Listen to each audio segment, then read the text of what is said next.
A documentary recently broke the news a few months ago when it revealed some of the destructive practices in our fishing industry.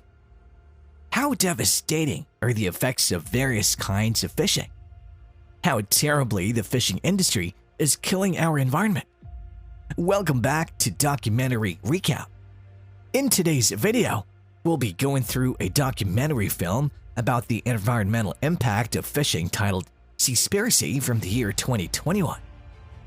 Ali Tabrizi narrates and films the disturbing and controversial documentary, which was prepared by the team behind the award-winning Seaspiracy. He sets out to learn more about the global fishing industry, but instead discovers a labyrinth of frightening and unlawful actions, implying that the documentary is much more than just about sea animals.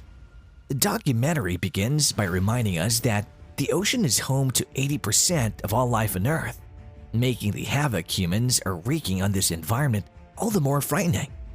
His first excursion brings him to Taiji, a Japanese village where fishermen are known to crowd dolphins into a cove. However, Ali and his partner were able to record a clip of hundreds of dolphins being herded into the bay by boats before they were slaughtered. The reason for this, according to Seaspiracy, is pest control, as fishermen feel dolphins are a significant competitor to the ocean's tuna supplies, which are a highly valuable harvest in the markets. While some fishermen may have believed this in the past, others have since stated that whaling has a long history in this part of Japan and that the local practice is merely continuing. Others argue that dolphin meat is not a popular delicacy and that today's large-scale drive hunting violates traditional hunting practices in which only a few animals are killed. Many dolphins may be captured and held alive before being delivered to marine parks, which are significantly more profitable. Regardless of which scenario is correct, the killing or imprisonment of dolphins or any other marine creature has a negative impact on our oceans. These gigantic creatures are some of the food chain's most powerful predators, and lowering their numbers might have a significant influence on the rest of our aquatic life. Ali then travels to Hong Kong to discuss a similar situation concerning sharks and the shark finning industry.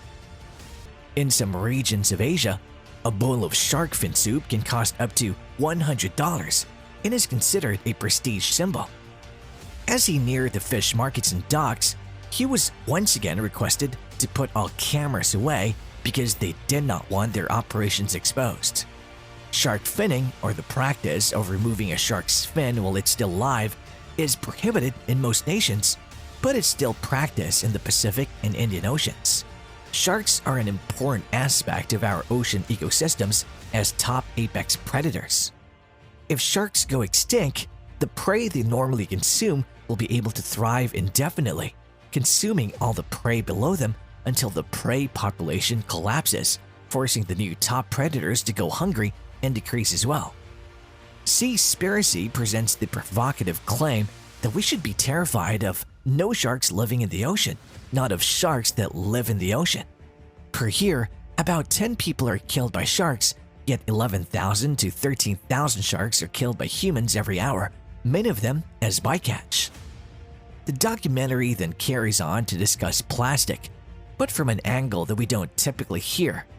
According to Seaspiracy, fishing gear accounts for 46% of the plastic in the Great Pacific Garbage Patch, including buoys, buckets, nets, and crates. With this in mind, it may seem ridiculous that plastic straws are making headlines, but they only account for 0.03% of all plastic that enters the ocean. Ali then travels to Liberia, a country where illegal fishing is rampant. Because their ocean's fish stocks are now so scarce that fish prices should be extortionately high, many governments heavily fund fishing to help keep prices artificially low.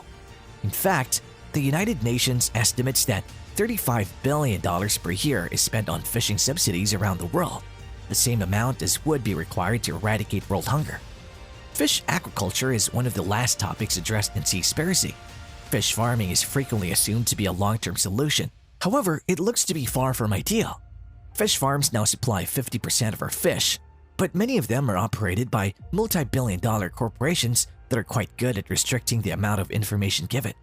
Ali then visits salmon farms in Scotland and discovers that many of the fish are being devoured alive by sea lice, while others are dying young from various ailments. Surprisingly, farmed salmon is really gray, with the traditional pink color added later during processing. Shrimp cultivation is particularly highlighted in Asia, where over a third of all mangroves have been deforested to make way for shrimp farming. Ali realizes while in Thailand that fishing has become so unproductive that slave labor is rampant, with fishermen frequently facing violence, abuse, and even death while at sea. By the end of the documentary, Ali revisits the problem of whaling in the Faroe Islands, which contains some of the most heartbreaking sequences in the entire documentary. What did you think of Seaspiracy? Comment below, like, subscribe, and share this video if you enjoyed it.